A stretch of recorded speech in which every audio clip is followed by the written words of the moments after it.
Hello दोस्तों, मैं संदीप कुमार शिक्षा शास्त्र विषय के साथ सरस्वती ग्रुप्स ऑफ कॉलेजेस के इस डिजिटल प्लेटफॉर्म पे आप सभी का स्वागत करते हैं।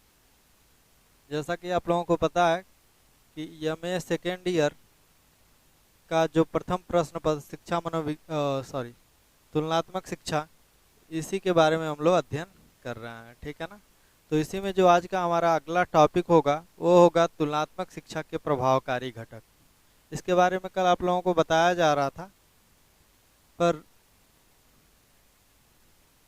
लाइव कट गया क्या?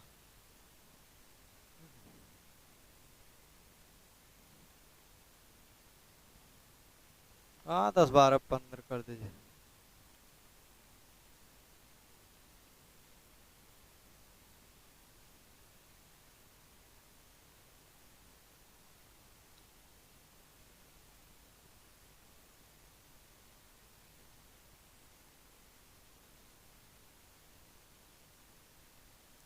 अभी जुड़े नहीं सब बच्चे।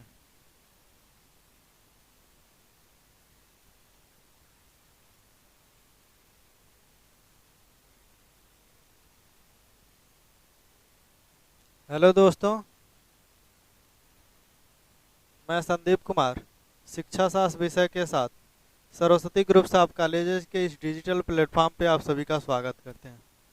जैसा कि आप लोगों को पता है कि एमए सेकेंड ईयर का जो प्रथम प्रश्न पत्र है तुलनात्मक शिक्षा, जिसे हम अंग्रेजी में कॉम्परेटिव एजुकेशन के नाम से जानते हैं, इसी में आज का जो हमारा अगला टॉपिक है वह है तुलनात्मक शिक्षा के प्रभावकारी घटक। क्या है? तुलनात्मक शिक्षा के प्रभावकारी घटक। इसी के बारे में हम लोगों को आज पढ़ना है।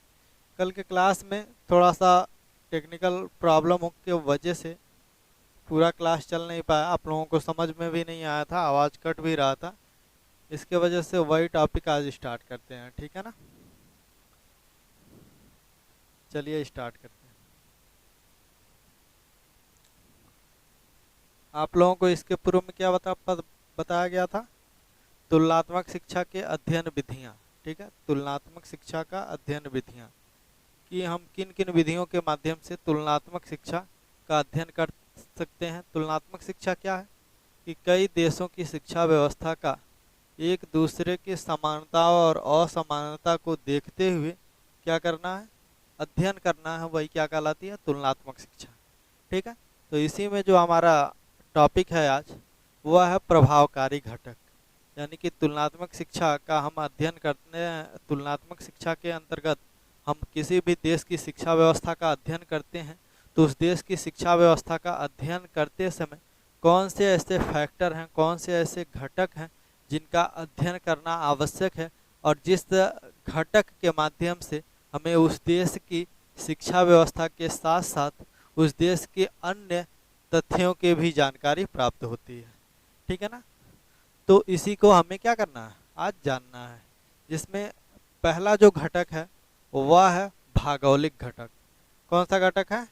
तो भौगोलिक घटक। अब भौगोलिक घटक के अंतर्गत क्या आता है? और जो हम किसी भी देश की शिक्षा व्यवस्था का अध्ययन करते हैं, तो उस देश की शिक्षा व्यवस्था का अध्ययन करते समय हम उस देश के भौगोलिक परिस्थितियों के बारे में जानना जरूरी समझते हैं, क्योंकि जब तक हम उस देश के भौगोलिक परिस्थितियों को नहीं जानेंगे तब तक हम उस देश की शिक्षा व्यवस्था का अध्ययन नहीं कर सकते। ठीक है ना। क्यों क्यों क्यों का जितने भी देश हैं इस संसार में, सभी देशों की जो भौगोलिक परिस्थितियां हैं, स्थितियां हैं, ठीक है, जिस संसार में जितने भी देश हैं सभी देशों की जो भौगोलिक स्थिति है वो क्या है? भिन्न भिन्न है। ठीक है ना। क्या है? भिन्न भिन्न है। और सभी देशों की भौगोलिक स्थितियां भिन्न भिन्न होने के कारण सभी देश की जो रहन सहन है वह भी क्या है? भिन्न भिन्न है। ठीक है, अलग अलग है, जिसके कारण हम वहाँ के जो भी कल्चर हैं उन कल्चरों का भी, इस कल्चर का तात्पर्य क्या है? संस्कृति से है, उनका भी अध्ययन करना तुलनात्मक शिक्षा के अंदर आवश्यक माना जाता है। ठीक है, तो भौगोलिक परिस्थितियां जब भिन्न भिन्न होंगी तो जाहिर सी बात है कि रहन सहन, वेशभूषा, संस्कृति, सामाजिक वातावरण, ये सभी क्या होंगे, अलग अलग होंगे।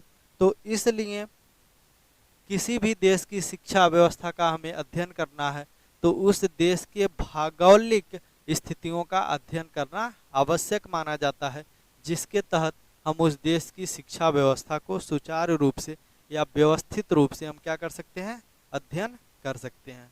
सबको आवाज जा रहा है जी?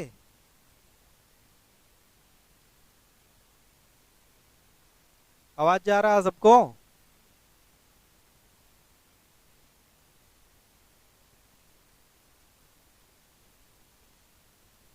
आप लोग लिखिए, आवाज जा रहा है?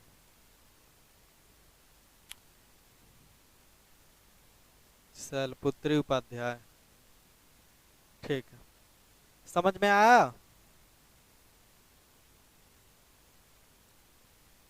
आज 3 ही लोग हो क्या जी क्लास में?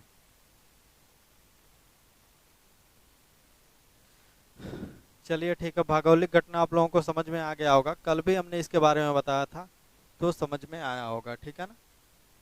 सामान्य भाषा में या एक लाइन में हम लोग क्या जानते हैं कि हम किसी भी देश की शिक्षा व्यवस्था का अध्ययन करते हैं तो उस देश के भौगोलिक परिस्थितियों का अध्ययन करना आवश्यक हो जाता है, क्योंकि सभी देशों की जो भौगोलिक परिस्थितियां होती हैं वो क्या होती हैं, भिन्न भिन्न होती हैं। और भौगोलिक परिस्थितियों के अंतर्गत हम उस देश की सामाजिक वातावरण का भी अध्ययन कर लेते हैं, जिसके अंतर्गत उस देश की रहन सहन, संस्कृतियाँ, आर्थिक स्थितियाँ, राजनीतिक स्थितियाँ सभी क्या होती हैं, सम्मिलित होती हैं।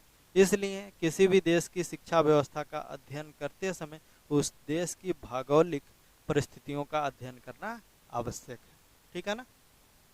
तो तुलनात्मक शिक्षा में जो प्रभावकारी घटक है जिसके माध्यम से हम उस देश की शिक्षा व्यवस्था का अध्ययन करते हैं, जिसमें पहला प्रभावकारी घटक भौगोलिक घटक माना जाता है। कौन सी घटक मानी जाती है? तो भौगोलिक घटक मानी जाती है। ठीक है, जिसे हम जियोग्राफिकल फैक्टर के नाम से जानते हैं। सबको समझ में आया ना? इसी क्रम में अगला है भाषिक घटक। क्या है? भाषिक घटक। भाषिक घटक का तात्पर्य क्या है? भाषा से है। अगर जो हम किसी भी देश की शिक्षा प्रणाली का अध्ययन करते हैं, तुलनात्मक शिक्षा के अंतर्गत कई देश सम्मिलित होते हैं जिन देशों की शिक्षा प्रणालियों का क्या करना है, हमें अध्ययन करना है। तो जब हम किसी भी देश की शिक्षा प्रणाली का अध्ययन करते हैं तो उसमें जो सबसे महत्वपूर्ण फैक्टर होता है, जो सबसे महत्वपूर्ण कारक होता है, वह कौन सा होता है? भाषा होता है। क्या होता है? भाषा होता है। भाषा किसका काम करता है? तो माध्यम का काम करता है। जब तक हमारे पास माध्यम नहीं होगा तब तक हम उस देश की शिक्षा प्रणाली को नहीं समझ पाएंगे। अब हम किसी भी देश की शिक्षा प्रणाली का अध्ययन करते हैं तो भाषा को ही एक माध्यम मानकर अध्ययन करते हैं, उस शिक्षा प्रणाली की जानकारी प्राप्त करते हैं। और उसमें यह भी देखते हैं कि जब उस देश की शिक्षा प्रणाली का माध्यम यानी कि भाषा उसकी मातृभाषा होती है तो मातृभाषा होने से उस देश की जो राष्ट्रीय चरित्र होती है उस राष्ट्रीय चरित्र का प्रबल विकास होता है। ठीक है ना? जो भी उस देश की राष्ट्रीय चरित्र होती है उसका क्या होता है? प्रबल विकास होता है। ठीक है? क्यों? क्योंकि अगर जो हम उस देश की मातृभाषा के माध्यम से अध्ययन करते हैं, किसके माध्यम से? मातृभाषा के माध्यम से अध्ययन करते हैं, तो मातृभाषा के माध्यम से उस देश की सांस्कृतिक यानी कि सांस्कृतिक परिस्थितियों का हम क्या कर सकते हैं? अध्ययन कर सकते हैं, जिसके अंतर्गत वहाँ की सभ्यता, वहाँ के सामाजिक वातावरण सभी सम्मिलित होते हैं। ठीक है? जो उस देश के लोगों की ऋण होती है, जिसे हमें जानना आवश्यक है। किसके अंतर्गत? तो तुलनात्मक शिक्षा के अंतर्गत। अतः भाषा एक ऐसी कड़ी है, एक ऐसा माध्यम है जिसके माध्यम से हम किसी भी देश की शिक्षा प्रणाली का अध्ययन करते हैं। अगर जो उस देश की शिक्षा प्रणाली का अध्ययन उस देश की मातृभाषा के माध्यम से करते हैं तो उस देश की जो भी संस्कृतियां हैं, जो भी रीति रिवाज, परंपरा या हम कह सकते हैं कि जो भी धार्मिक या आर्थिक सामाजिक परिस्थितियां हैं, उन सब का अध्ययन हम एक साथ कर पाते हैं, जिसके साथ साथ उस देश का जो राष्ट्रीय चरित्र होता है और भी प्रबल होता है। लेकिन हम जिस देश की शिक्षा व्यवस्था का अध्ययन उसकी मातृभाषा में नहीं करते हैं, किसी अन्य विदेशी भाषा के माध्यम से करते हैं, क्योंकि बहुत से ऐसे देश हैं जहाँ की शिक्षा प्रणाली वहाँ की मातृभाषा के माध्यम से विकसित न होकर अन्य विदेशी भाषाओं के माध्यम से विकसित की गई है, जिसके द्वारा हम विदेशी भाषाओं के अध्ययन के तहत उस देश की संस्कृतियाँ का अध्ययन सुचारू रूप से नहीं कर पाते हैं। ठीक है ना। तो इसलिए हम कह सकते हैं कि जो भी भाषिक घटक होते हैं, इस भाषिक घटक के आधार पर जो भी सांस्कृतिक बातों से संबंधित शिक्षा समस्याएं होती हैं, वह हम भाषिक घटक के अंतर्गत समझ सकते हैं। ठीक है ना। सबको समझ में आया। एक लाइन में ऐसे जान लो कि किसी भी देश की शिक्षा प्रणाली का हमें अध्ययन करना है तो क्या करना है, उस देश का जो माध्यम है, जो भाषा है, उसी के द्वारा अगर जो हम प्राप्त करते हैं तो उस देश के अन्य परिस्थितियों का भी अध्ययन हम सुचारू रूप से कर सकते हैं। ठीक है ना। इसी क्रम में अगला है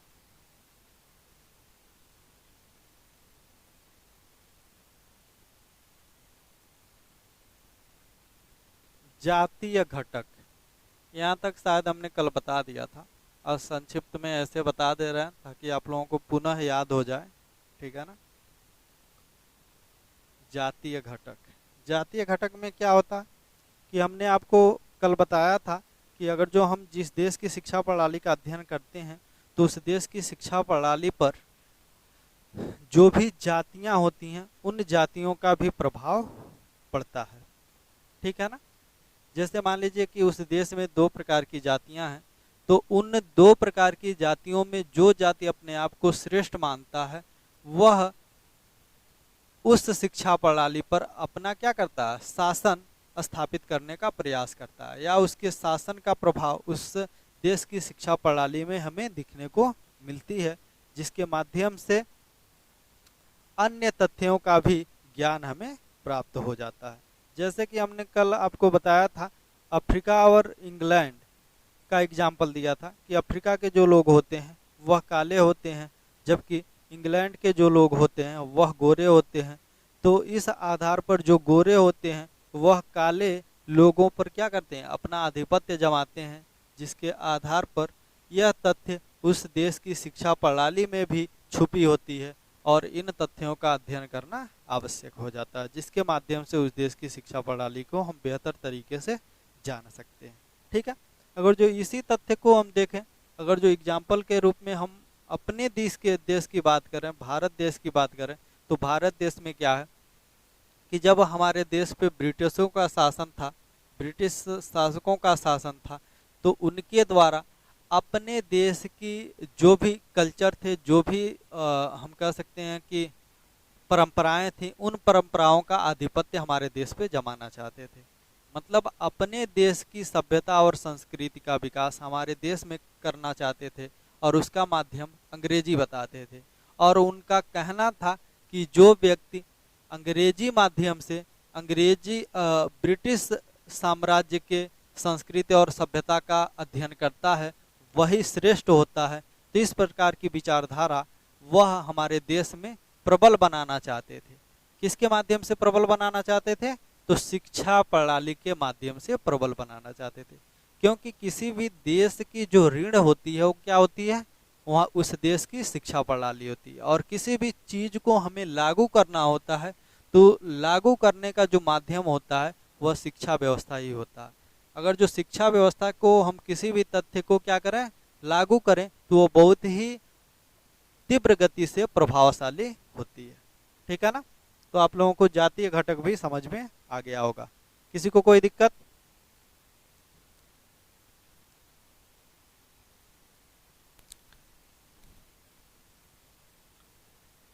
आज कोई भी लिख नहीं रहा है, क्या है जी? भूख लग गया है क्या? हैं? चलिए ठीक है। इसी में अगला जो घटक है वह घटक क्या है, आर्थिक घटक। आर्थिक का तात्पर्य क्या है, यहाँ पे अर्थ यानी कि धन से है। किससे है? धन से है। तो आपको पता होगा कि किसी भी देश की शिक्षा व्यवस्था का विकास उस देश की आर्थिक स्थितियों को देखते हुए होता है, ठीक है ना। जैसे क्या हम कह सकते हैं कि अगर जो किसी भी देश की आर्थिक दशा जैसी होगी उसी अनुसार उस देश की शिक्षा के उद्देश्य और पाठ्यक्रम निर्धारित किए जाते होंगे। यानी कि आर्थिक दशा के अनुसार ही उस देश की शिक्षा व्यवस्था के उद्देश्य और पाठ्यक्रम क्या किया जाता है? निर्धारित किया जाता है, जिसके द्वारा आर्थिक व्यवस्था के संबंध में देश के प्रति जो विश्वास प्रचलित है उसी प्रचलित विश्वास को शिक्षा के द्वारा नागरिकों में क्या किया जा सके? प्रसार किया जा सके, ठीक है ना। जैसे कि आपने कल आप लोगों को बताया भी था कि चीन एक ऐसा राष्ट्र है या एक ऐसा देश है जहाँ पे उनकी जो विचारधारा है वह साम्यवादी विचारधारा है। क्या है? साम्यवादी, साम्यवादी विचारधारा है। साम्यवादी विचार का तात्पर्य क्या है? सबको एक समान से है। किससे है? तो सबको एक समान से है, ठीक है ना। अब साम्यवादी विचारधारा के साथ साथ साम्यवादी आर्थिक व्यवस्था भी है, और साम्यवादी आर्थिक व्यवस्था के माध्यम से वहाँ के नागरिकों में विश्वास पैदा किया जाता है कि इस राष्ट्र में जितने भी धन हैं वो क्या हैं? सभी राज्य के हैं, और उस राज्य के माध्यम से सबको समान समझा जाता है, और उस धन के माध्यम से सबको समानता का अधिकार प्रदान किया जाता है, ठीक है ना। तो इस तरह से हम कह सकते हैं कि किसी भी देश की शिक्षा व्यवस्था का जो आधार होता है वह उसके आर्थिक घटक पर ही निर्भर होता है, ठीक है ना। तो इस उद्देश्य की पूर्ति के लिए शिक्षा को एक प्रमुख साधन माना गया है, जिसके माध्यम से आर्थिक फैक्टर उस देश का क्या हो सके? और भी प्रगतिशील या मजबूत हो सके, ठीक है ना।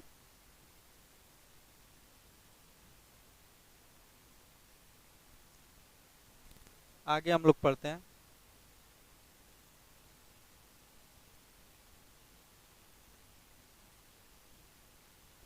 दार्शनिक घटक।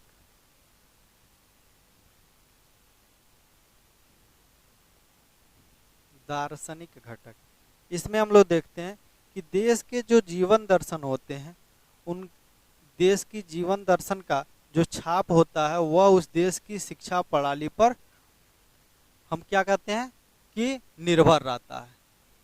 मतलब किसी भी देश की जो दर्शन प्रणाली होती है उस देश के हम कह सकते हैं कि शिक्षा प्रणाली पर उस देश के जीवन दर्शन क्या होते हैं? प्रभाव अपना डालते हैं, जिसके माध्यम से उस देश के दार्शनिक विचारधारा में हमें परिवर्तन दिखने को मिलते हैं। जैसे आप लोगों ने प्राचीन समय में अरस्तु, प्लेटो, सुकरात इत्यादि के विचारधाराओं को आप लोगों ने पढ़ा होगा और जानते भी होंगे, जिसके माध्यम से उस देश पे उनके विचारों का प्रभाव पड़ा। तो हम कह सकते हैं कि जिस देश में, जैसे भारत देश की बात करते हैं तो भारत देश के जो फिलासफर हैं, जैसे हम कह सकते हैं कि महात्मा गांधी, अरविंदो घोष, स्वामी विवेकानंद जैसे बहुत से भारतीय विचारक हैं, बहुत से भारतीय फिलासफर हैं जिन्होंने अपना प्रभाव और इस देश की यानी कि अपने देश की शिक्षा प्रणाली पे डाला है, जिसके माध्यम से हम उस दर्शन के तहत उस देश की शिक्षा प्रणाली के बारे में जान सकते हैं, ठीक है ना। इसी क्रम में अगला है धार्मिक घटक। क्या? धार्मिक घटक। धार्मिक घटक क्या है? धार्मिक घटक का तात्पर्य है कि इस संसार में जितने भी लोग हैं, ठीक है ना, सभी लोगों के अंदर एक विशेष प्रकार की भावना छिपी होती है, जिसे हम धार्मिकता की भावना के नाम से जानते हैं। किसके नाम से जानते हैं? तो धार्मिकता के भावना के नाम से जानते हैं। इसलिए हम कह सकते हैं कि जीवन में धर्म का क्या होता है? एक विशेष स्थान होता है, जो देश की शिक्षा प्रणाली के अंतर्गत क्या होती है? शिक्षा प्रणाली के अंतर्गत संचालित होती है, ठीक है ना। उस देश में यह देखा जाता है कि जितने भी लोग हैं उन लोगों की जो धार्मिक आस्थाएं हैं वह धार्मिक आस्थाएं कैसी हैं, और धार्मिक आस्थाओं को देखकर ही उस देश की शिक्षा प्रणाली विकसित की जाती है। अतः हम कह सकते हैं कि किसी भी देश की शिक्षा प्रणाली में उसे उसके धर्म का अत्यधिक प्रभाव पड़ता है, और अत्यधिक प्रभाव पड़ने के कारण अगर जो हम उस देश की शिक्षा प्रणाली का अध्ययन करते हैं तो अध्ययन करने के उपरांत उस देश की धार्मिक आस्थाओं का अध्ययन करना आवश्यक है, जिसके माध्यम से उस देश की जो भी सभ्यता है, जो भी संस्कृति है, उसका विशेष ज्ञान उस तुलनात्मक शिक्षा के अंतर्गत उस देश की शिक्षा प्रणाली के माध्यम से प्राप्त किया जा सकता है। ठीक है ना। अब इसी क्रम में जो अगला है वह है नैतिक घटक। क्या है? नैतिक घटक।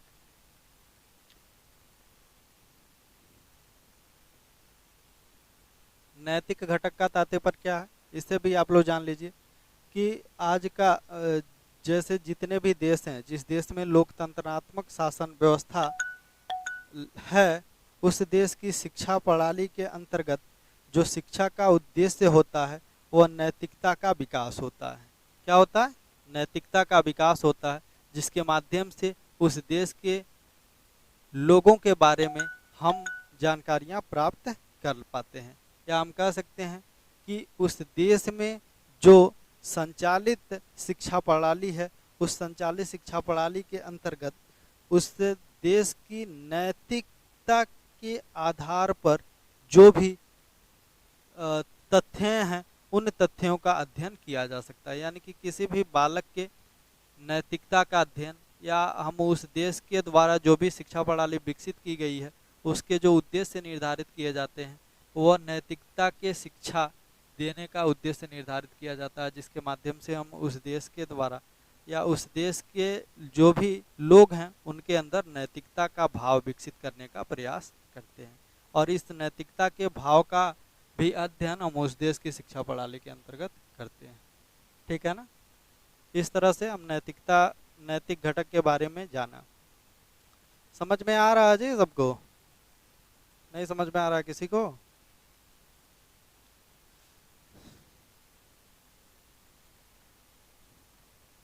आवाज जा रहा है?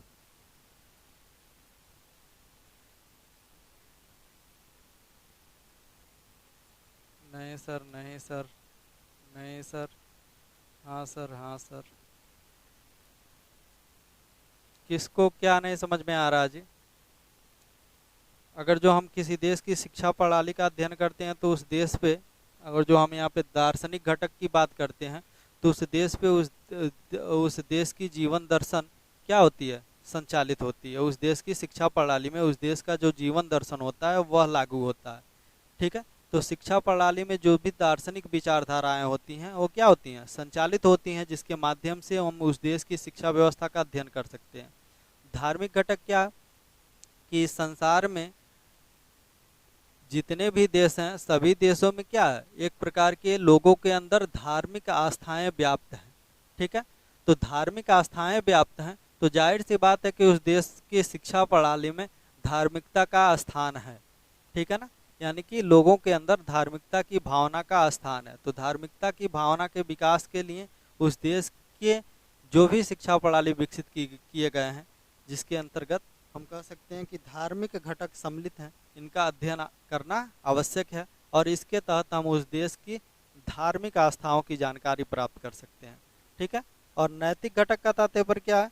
कि शिक्षा का जो उद्देश्य होता है वो क्या होता है? नैतिकता का विकास करना होता है। तो नैतिकता के विकास के अंतर्गत हम उस देश की लोकतंत्रात्मक शासन प्रणाली का भी जानकारी प्राप्त कर सकते हैं, या हम कह सकते हैं कि किसी भी लोकतंत्रात्मक शासक व्यवस्था के अंतर्गत उस देश की शिक्षा प्रणाली के द्वारा हम उस देश के लोगों के अंदर नैतिकता की भावना का जो विकास है उसके स्तरों को जान सकते हैं। ठीक है ना। थोड़ा सा तबीयत खराब है जी, स्लो जा रहा, आवाज ज्यादा स्लो जा रहा, सुनाई नहीं दे रहा है?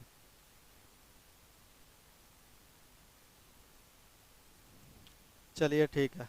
अगला है मानवतावादी घटक। मानवतावादी घटक का तात्पर्य क्या है कि मानव कल्याण से है। किससे है? मानव कल्याण से है। आज जितने भी देश हैं, सभी देशों की जो भी शिक्षा प्रणालियां हैं, उन शिक्षा प्रणालियों में मानव कल्याण को सर्वप्रमुख समझा जाता है, जिसके माध्यम से उन लोगों के अंदर मानव के कल्याण रूपी भावना का विकास किया जा सके। ठीक है, यानी कि जो शिक्षा का उद्देश्य निर्धारित किया जाता है, वह भी क्या निर्धारित किया जाता है कि मानव के कल्याण के रूप में ही शिक्षा का उद्देश्य निर्धारित किया जाता है कि किस प्रकार की शिक्षा व्यवस्था संचालित किया जाए जिसके माध्यम से मानव का कल्याण हो सके। ठीक है, तो इसी रूप में देखा जाता है कि जितने भी देश हैं, उन देशों की जो भी शिक्षा प्रणाली है, उन शिक्षा प्रणालियों में मानव कल्याण समझ में आ रहा है सर रूबी मिश्रा। ठीक है, उस देश की शिक्षा प्रणाली में मानव कल्याण का एक प्रमुख स्थान रहता है। ठीक है, जिसके अंतर्गत हम उस देश की शिक्षा प्रणाली में मानवता रूपी घटक या मानवता रूपी कारक की जानकारी हम क्या कर सकते हैं, कर सकते हैं। ठीक है, उसी क्रम में अगला है समाजवादी घटक।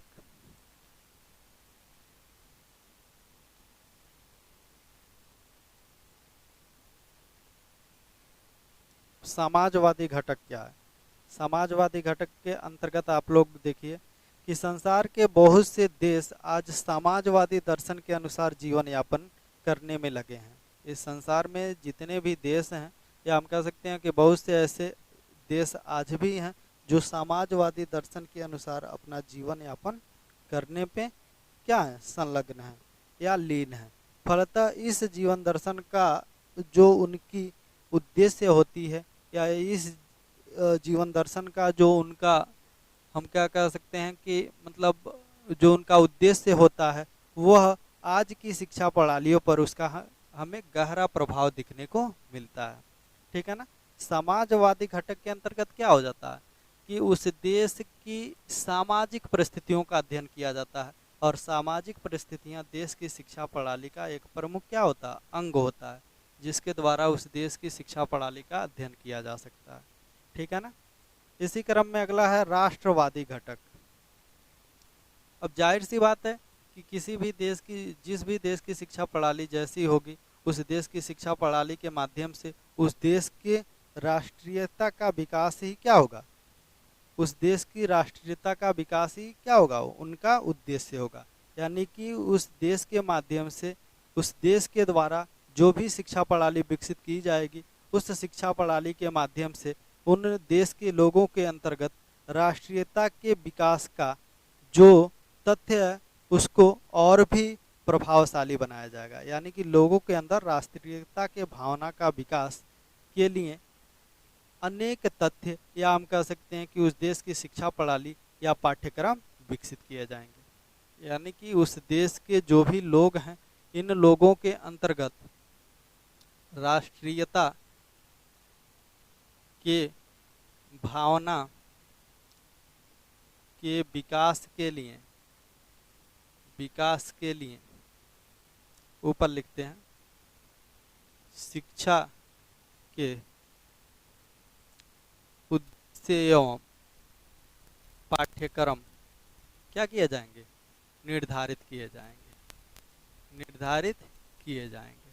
ठीक है, इसलिए हम कह सकते हैं कि अगर जो किसी भी देश की शिक्षा प्रणाली का हमें अध्ययन करना है, तुलनात्मक शिक्षा के अंतर्गत अध्ययन करना है, तो उस देश की शिक्षा प्रणाली के जो एक राष्ट्रीयता नामक घटक है, इसका भी अध्ययन करना आवश्यक है, जिसके माध्यम से यह जाना जा सकता है कि उस देश के राष्ट्रीयता के विकास के लिए शिक्षा के कौन कौन से उद्देश्य या किस प्रकार के पाठ्यक्रम निर्धारित किए गए हैं, जिसके माध्यम से लोगों के अंतर्गत राष्ट्रीयता की भावना का विकास करने का प्रयास किया गया हो। ठीक है ना। इसी क्रम में अगला है लोकतंत्रात्मक घटक। लोकतंत्रात्मक घटक, अब आपको पता कि विश्व के जितने भी देश हैं, उन देशों में आज की जो विचारधारा है वह पूर्णतः लोकतंत्रात्मक का प्रसार करती है, जिसके माध्यम से उस देश की शिक्षा प्रणाली और भी प्रभावित होती है। ठीक है ना। सबको समझ में आया जी। जो तथ्य समझ में नहीं आया एक बार नंबर डाल के पूछ लो, उसको फिर से बता दिया जाएगा। आपको बस एक लाइन में ये जानना है कि किसी भी देश की शिक्षा प्रणाली का अध्ययन करते हैं तो उनमें जो सबसे प्रभावकारी घटक होते हैं वह यह मुख्यतः 11 घटक होते हैं, और इन 11 घटकों के माध्यम से हम उस देश की शिक्षा प्रणाली का अध्ययन करते हैं जो प्रमुख होते हैं। ठीक है ना? जिसको अगर जो समझ में नहीं आया होगा पूछ लेगा, जो पॉइंट समझ में नहीं आया होगा पूछ लेगा। ठीक है ना?